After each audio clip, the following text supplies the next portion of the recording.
اور پھر دوسرا ہے کہ مورالٹی کی ڈیفینیشن جو ہے، فار ایگزامپل ہم کہتے ہیں کہ صرف اسلام ٹھیک ہے، ٹھیک ہے، ہم مسلمان ہوں.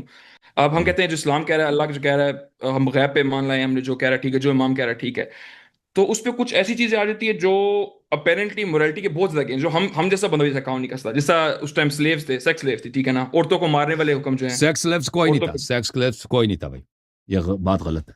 تو جو حدیث ہے وہ والی جس میں میں آپ کو بتاتا ہوں. مولا فکن تو مولا ولی، اس پہ حضرت دیکھیں علی پہ الزام کیا گیا انہوں نے. دیکھیں اسلام سے پہلے سلیوری موجود تھا. اسلام نے سلیوری انٹروڈیوس نہیں کیا، پہلے سے موجود تھا، ٹھیک ہے نا.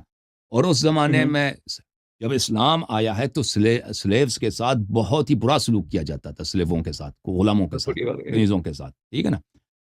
اور اسلام نے یہ نہیں کیا کہ سب سلیوز کو آزاد کرو، یہ نہیں فرمایا کہ سب سلیوز کو آزاد کرو فوراً، بلکہ فرمایا ان کو آہستہ آہستہ آزاد کرو. پہلے ان کو تربیت دو، ان کو دین سکھاؤ، ان کو اچھے کام سکھاؤ، اور پھر آزاد کرو، تو اس کی بڑی اجر ہے. اور بہت سارے گناہ جو آپ کے ہیں ان کا کفارہ یہی کہ گناہ غلام آزاد کرو یا کنیز آزاد کرو، ٹھیک ہے نا. آپ کسی کو بے گناہ کو قتل کرتے ہیں یا ماہ رمضان میں روزے کھا جاتے ہیں، تو اس کا کفارہ کیا ہے؟ سلیو کو آزاد کرو. تو اس کو ایک دفعہ آزاد کرنے سے، اگر ایک دفعہ اسلام کہتا ہے تم آزاد کرو، جتنے تمہاری پراپرٹی ان سب کو چھوڑ دو، تو اس کا بڑا نقصان ہوتا. اس کی وجہ یہ ہوتی ہے کہ جب سوسائٹی میں ایک ایسا کلاس پیدا ہو جاتا جو بالکل برڈن ہے سب پہ. جو مثلا جو ابھی آپ کے گھر میں رہتے تھے نا غلام، آپ کے ساتھ سمجھ کھانا گیا. کھاتے تھے، ہاں، اس کو آپ نے نکال دیا، بھلے چلے جاؤ. یہ سب ہوم لیس، لاکھوں کی تعداد میں ہوم لیس معاشرے میں پیدا ہو جاتے ہیں. جو امریکہ میں یہی ہوا.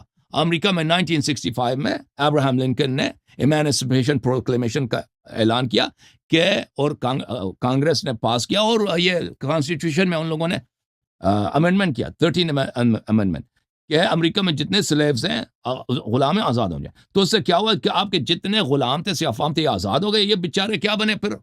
یہ بوجھ بن گئے معاشرے پر. یہ معاشرے پہ بوجھ بنے، اور یہ یعنی ایک فقیر طبقہ، ہوم لیس طبقہ بن گیا، جو پورے معاشرے پہ یہ بوجھ تھے. اس کے بہت سارے سوشل پرابلمز پیدا ہو گئے جو آج تک چل رہے ہیں، جو آج تک امریکہ ان کے ساتھ بھگت رہا ہے. تو اسلام کا حکم یہ تھا کہ سلیو کو آزاد کیا جائے، لیکن پہلے ان کو کوئی ہنر سکھایا جائے، پھر اگر وہ ان کو کچھ پیسے دیا جائیں تاکہ وہ شادی وغیرہ کر لیں، اور پھر اگر کوئی شخص کسی سلیو کے ساتھ اس کے اولاد پیدا ہو جاتی ہے، کوئی سلیو وومن ہے اس کا اولاد، پھر وہ تو خود بخود آزاد ہو جاتی ہے.